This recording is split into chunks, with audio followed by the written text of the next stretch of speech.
Welcome, and thanks for taking the time out of your morning for this.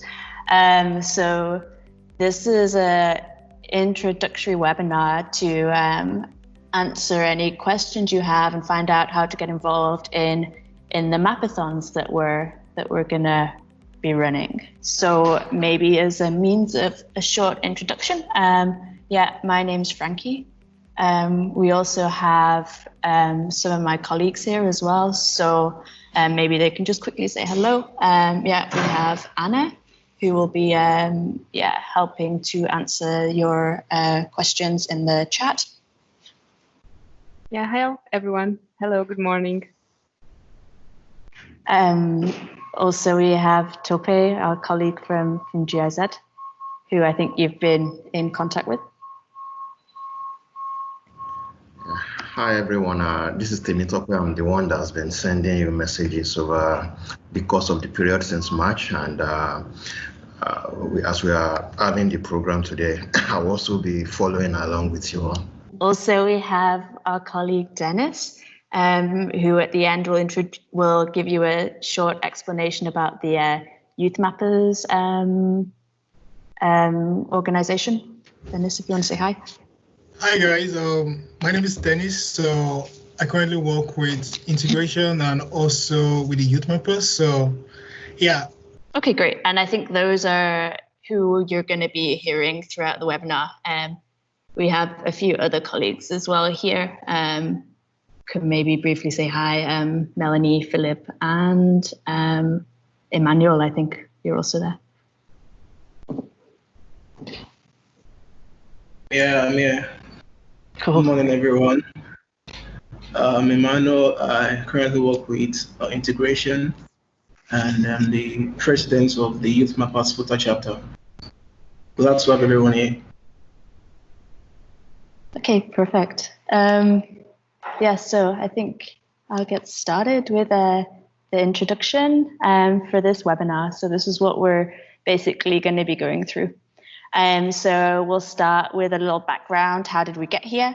And then Temitope will give you a project introduction to the Nigeria SE4ALL and also NESP, Nigeria Energy Support Program. Then I'll explain a little bit as to why doing mapping can actually support electricity access. So where is the sort of overlap between those two areas?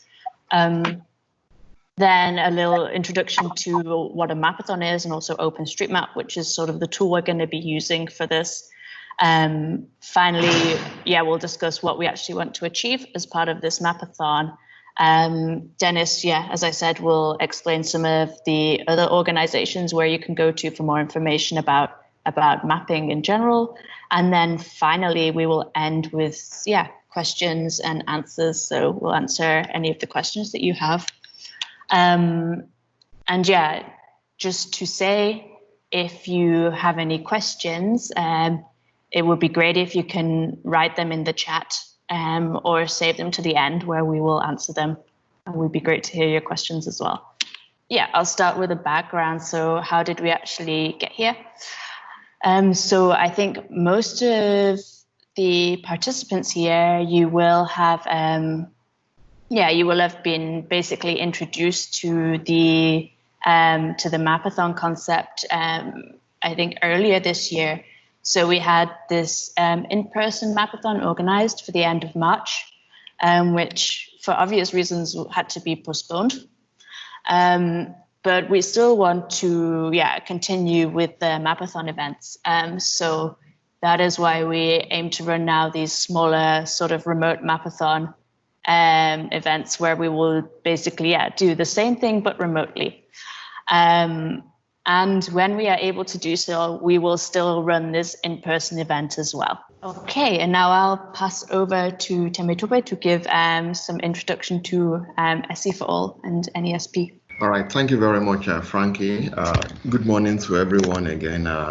We are glad you are able to join us for this maiden edition of the Mapathon and the kind of remodified version of what will have happened in Lagos earlier in the year, if not for the COVID-19 pandemic. So just to give a brief overview of the SE4ALL initiative is a spin-off of the United Nations Sustainable Development Goals, the 17 global goals that were established to be achieved by 2030. And SE4ALL actually is a spin-off from the Goal 7, which is actually Sustainable Energy for All. It's a kind of brainchild meant to drive the achievement of this Goal 7. And so our program at the Nigeria Energy Support Program also keys into this, since it's an energy support program. So we also like to, contribute towards the SE4ALL initiative, as well as the, achieving Goal 7 by 2030. So that's the kind of summary of it all. These are some of the, on this presentation, you will see some of the key deliverables and that are being targeted actually towards 2030, sorry. And you can also visit the link, the se4all.gov, which is the global page. You also have an Africa Hub page that regionally deals with the SE4ALL activities of African countries, as well as the Nigeria SE4ALL page, which is currently under development, and which fortunately some of the effort that we are going to be doing in this Mapathon series will actually contribute directly to the resources that is going to be available on the Nigeria SE4ALL page. So you can take more time, maybe after the webinar, to also learn about the SE4ALL, the Goal 7, and all the goals in general, in order to, educate yourself more about the Sustainable Development Goals. So this is where I work, and this is the program that actually is organizing this Mapathon at the moment. It's called the Nigeria Energy Support Program. It's a technical assistance program between the German government and the Nigerian federal government. So it's like a bilateral program. This component itself is funded by the European Union and the German federal government, and implemented by a company called Deutsche Gesellschaft für International Zusammenarbeit, which is GIZ for short. That's where I work, and it is jointly implemented by the Federal Ministry of Power together with GIZ. So what we do in this program in general, and just a summary, is written here. It aims to foster and enable investment in Nigerian domestic market for renewable energy, energy efficiency, and rural electrification. So in the program, we have 3 anchor activities that we carry out in order to achieve the aim of this program. One of them is where I currently work, and where most of the activity of this Mapathon is tied to, which is electrification planning. What we do there is to, look at resources around, strategically and optimally planning and determining the kind of electricity access solution that are fit for different scenarios. So, and a lot of these uses data, maps, and similar tools in order to achieve this. Aside from the electrification planning component of the program, there is also a component called sustainable sustainable access, which deals with actually rolling out electrification projects. And there is also a small component called enabling environment for investment and energy efficiency. So these are the 3 anchor components within the Nigeria Energy Support Program where we work. And so, but the component that is organizing this Mapathon event is the electrification planning unit, which in the following slide that my colleagues are going to be presenting, we are going to see how GIS data mapping ties into improving access to electricity and maybe meeting the Goal 7 and other targets that have been set. And if you also want to know more about the Nigerian Energy Support Program, you can go to the GIZ Global page there, and under the Nigerian country page, you are going to see more about our program, which is the Nigerian Energy Support Program. And you can also send me an email if you want to know more about the Nigerian Energy Support Program. Thank you very much. Frankie? Thank you for that introduction. That was really great. So yeah, as Temitope said, we would, so this is part of the electrification planning component. So how do maps and electricity, like how can maps be combined to help us with the electrification planning? So yeah, how can mapping basically assist the electrification projects?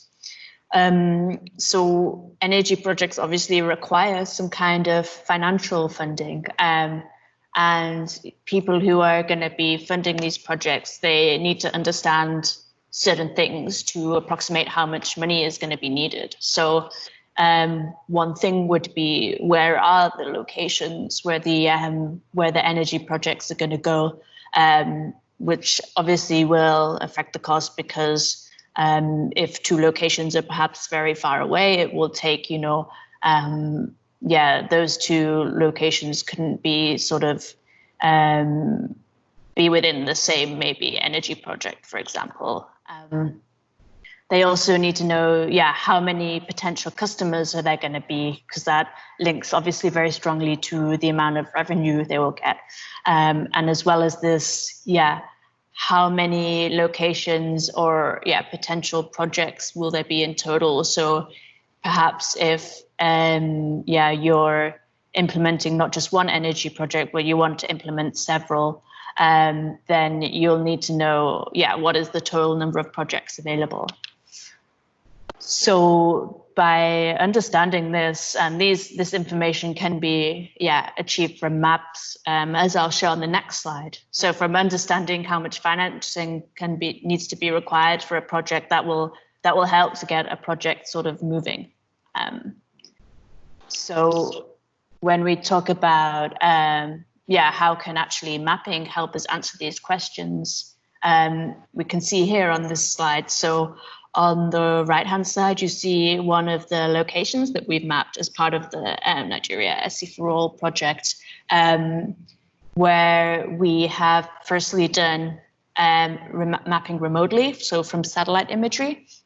And then we went to the location and did surveying to geotag businesses that were there. So in this particular case, this location doesn't currently have a grid connection. So it could be a potential location for an off-grid energy project, which is sort of what we are mainly focusing on. So as part of the mapping you will do, we will be focusing on mapping basically areas without electricity, currently having electricity connection. So if you map a location, you can then basically approximate the energy demand. And you need to know the energy demand to know what size of power asset to install there. So for example, how many solar panels if it's a solar system. So by mapping a location, you can know the number of buildings, and therefore roughly approximate the number of households or connections that you will get in that area. As well as by doing the on-ground mapping, you will also see where businesses are. So then you can say, okay, how many business connections is this location likely to have? And also find out about any industries that are operating. So quite often industries require more energy consumption. And as well as this, we would also locate where the public institutions are.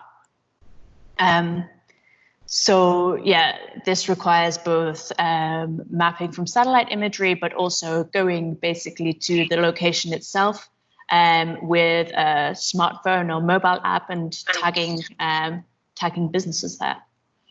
So as part of the Nigeria SE4ALL project, we've currently mapped over 1.5 million buildings, all within OpenStreetMap.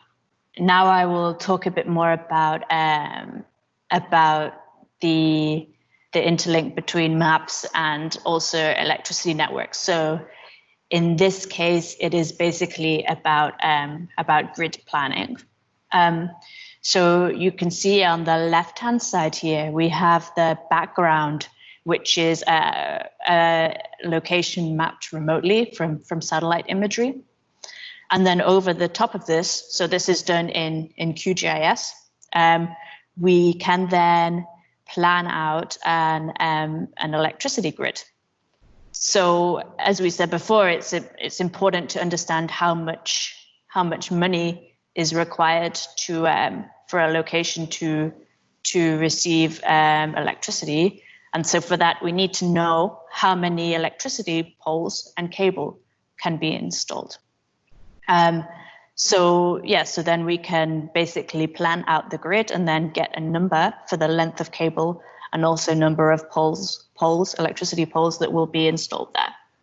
And when we have this, we can do more detailed electrical assessments. So to understand how big does the cable need to be, and also how much load or how much energy is going to be running through the cable. So this is a little brief introduction to this. We won't go too much more into detail on this topic, but feel free to contact me at the email address there if you have any very specific questions about this. I hope that wasn't too deep into the electricity topic. But now we'll jump back a bit and discuss what actually is a Mapathon. So we've obviously said that word quite a lot in the communication to you.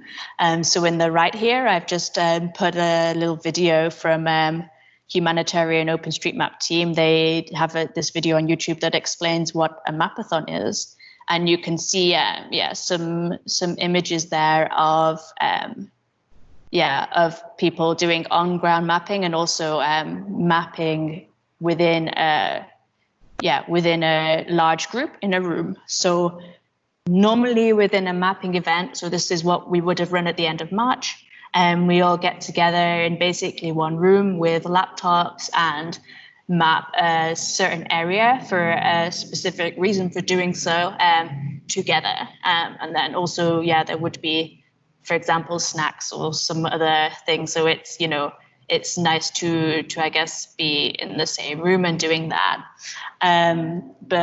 So unfortunately we can't do that. So this time we will be doing it remotely. So that means that we will still be mapping a specific area for a specific reason. So that reason will obviously be for energy access. But we'll obviously do that, sat at our own homes or wherever we choose to do that, and do it remotely. So so that's a little bit about what a Mapathon is and how this remote Mapathon series is going to be a little bit different to what sort of is a classic Mapathon. I've also mentioned quite a lot OpenStreetMap. So I'll just give a very small introduction to OpenStreetMap. You can follow the link after to the website there to find out more about it. But just very briefly, it's something like Wikipedia, but for maps. So that means similar to Wikipedia, everybody can contribute and add objects. So you just need to create an account and then you can add whatever you like to the OpenStreetMap. So at the moment, there's really a lot of participant accounts. There's about 6 million. And so that's the amount of people that have registered for an account with OpenStreetMap. And then, once you have the account, you can then, contribute whatever you want. So, but what is important about OpenStreetMap is that anyone can access this data for free. And specifically, the data can also be used in commercial applications. So that is obviously very helpful in this instance where where we want to use the data to understand the financial structure of an energy project. And yeah, there are various locations where you can go to OpenStreetMap and download the data. And there's also, if anybody is using QGIS, there's quite a nice QGIS plugin where you can download the OpenStreetMap data into QGIS and then use the data for whatever you want to do. And as part of the Nigeria SE4ALL Mapathons, we basically have 3 key objectives of what we want to achieve within the Mapathon series. So the first thing is that we want to provide training for students. So that means training on the on mapping and GIS related topics. Secondly, we want to map areas in Nigeria that will assist with these energy access projects. So that means during the Mapathon, we will specify the area that we want to map together, and that area will have been specifically chosen because of its because there perhaps is no electricity grid currently there, for example.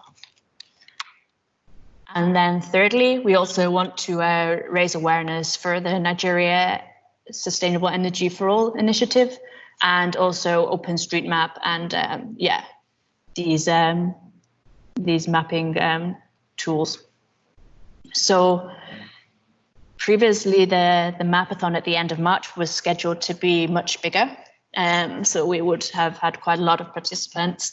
But for these remote Mapathons, we're going to have much smaller groups, currently set to basically no more than 15 participants. And we also will, I think, limit it to students registered in universities in Nigeria for now. So the reason that we want to make it smaller is to mean that we can spend much more time to answer your questions during the Mapathon. But although, it will be a smaller event, if we find that it's successful, we would then hopefully repeat the events. So we'll keep you obviously updated on when there's going to be new events. So if the first event that we will run is fully booked, then we'll let you know when we're going to run the next events. Okay, and just a little short, what you would need to basically have to attend the Mapathon. So it would be necessary to have an internet connection and a laptop. And we also advise that it's more fun to map if you have a mouse. So without using your laptop trackpad, rather to map with a mouse is a bit easier. How will actually these Mapathons work? So here are the 4 steps in how we would run it. So we sent an online form via email. Temitope sent that. So you can register interest. So we will open this online form basically after this webinar, where you can there register interest. Then if you are successful for this Mapathon, we will then invite you to a Slack channel. Well, first we'll invite you to the Slack account, and then we will invite you to a private channel, which will be the channel just for this Mapathon event. So Slack is basically a messaging platform. The reason that we want to use this messaging platform is because during the event, we want to be able to communicate very easily with the participants, and Slack provides a good platform to do that. And then, so slightly before we start mapping, we'll also have an interactive training, also through Microsoft Teams. And within the interactive training, we'll discuss specifically which area we're going to be mapping during the Mapathon, and also, give you some more information on, not only where we map, but also what we map. So in the first instance, we will mostly be mapping buildings, for example. And yeah, during the training, we'll also go through the tools that we will be using for that. As I said before, the Mapathon will be remotely.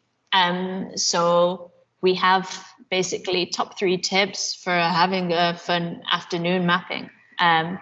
So the first thing we recommend is that you listen to some music whilst you're mapping. And secondly, yeah, have some snacks and drinks ready.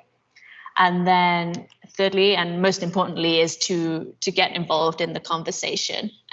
So yeah, we'll be there at the Slack channel and also providing updates, for example, to say how many buildings have we mapped up till now in the afternoon.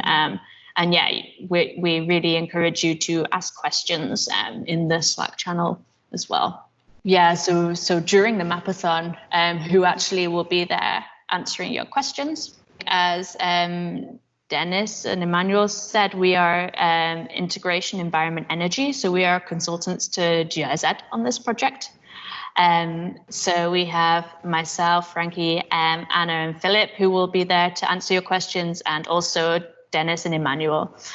So Dennis and Emmanuel are actually part of Youth Mappers Nigeria chapter, and Dennis will explain a little bit more about that at the end. So yeah, we will be sat at the other side of the Slack channel and during the training to answer your questions. And yeah, this is a little bit about actually what specifically you will learn during the Mapathon. So we'll go through how we map buildings in OpenStreetMap, and we'll also, so OpenStreetMap has several ways that you can contribute. And what we will actually go through is how to use JOSM, which is Java OpenStreetMap. It's a desktop application, which is sort of kind of, I would say, the advanced way of mapping. So you can either map directly in the OpenStreetMap web platform, or you can download this desktop application, which allows a few more features. And so, yeah, we'll train you basically on how to use that. We also hope that by having these Mapathons, we'll build up a small, well, there's already a mapping community in Nigeria, which you can, become more involved in and get connected to. But then we would also, build up our own, I guess, SE4ALL community. We also hope that you'll have a fun evening mapping. And then afterwards, we will send you a certificate of attendance to say that you've attended the Mapathon with us. Okay, so yeah, that's a little bit about what you will learn during the Mapathon. Next slide is about sort of if you want to maybe already get started before the Mapathon, about learning content and also other organizations that are important within mapping. So I hand over to Dennis to tell you about this. So my name is Dennis Mirare, and I work with integration on the NESE project. So today I'm talking about the organizations that's part of the OpenStreetMap project. So we have the Learn OSM. So basically the Learn OSM is the go-to resources when you're trying to learn anything that has to do with OpenStreetMap. It's very, very concise, it's easy to follow, and it's very, very interesting as well. And as I said, it's simple and very concise when they actually develop the project. So it's actually basically a lot of people have actually worked with this Learn OSM project, and it's really, really good learning resource. So you're definitely going to learn a lot, and most of the resources we'll be sending you guys will be from this Learn OSM. And then we have the MISIMAP. So the MISIMAP project came in as regards the situation where there are a lot of buildings out there in developing countries that are yet to map. So the MISIMAP, the idea was to be able to map as much location as possible. So it's been ongoing and it's been funded by a lot of organizations, including the Doctors Without Borders, the Bing Moms, Facebook, and the like. So yeah, this organization is quite interesting, and a lot of projects that is always available for you to get your hands dirty as regards the OpenStreetMap contribution. And then we have the Youth Map. Yeah, so the youth mappers has really evolved over time. I think they've been on since 2016, and amazing enough, I've been part of these organizations since I think 2016 or 2017. And they've actually evolved so much because they've come up with different ways to be able to improve community outreach, which includes research fellowship, leadership fellowship, and they also provide some small grants for you to be able to like participate in community projects. So these organizations, the idea is to be able to empower university student, be it master's student, undergrad, or PhD, to be able to learn more on how you could use open geospatial data to be able to provide resilience, to be able to solve resilience solutions, which includes, mapping disaster management, mapping crisis maps and stuff. So they've actually grown over time, and they actually becoming one of the big organizations around the OpenStreetMap. And then we have the Hot OSM. Yeah, so you're definitely going to run into Hot OSM when you start contributing to OpenStreetMap, because they come up with this nice user-friendly tasking manager that we all use when we're trying to map projects. So they've been on for quite a lot, and they are well known for disaster management. So they've mapped close to, 1.8 million buildings. That's a lot thinking about it. And yeah, I think there are over 250,000 users registered on their platform.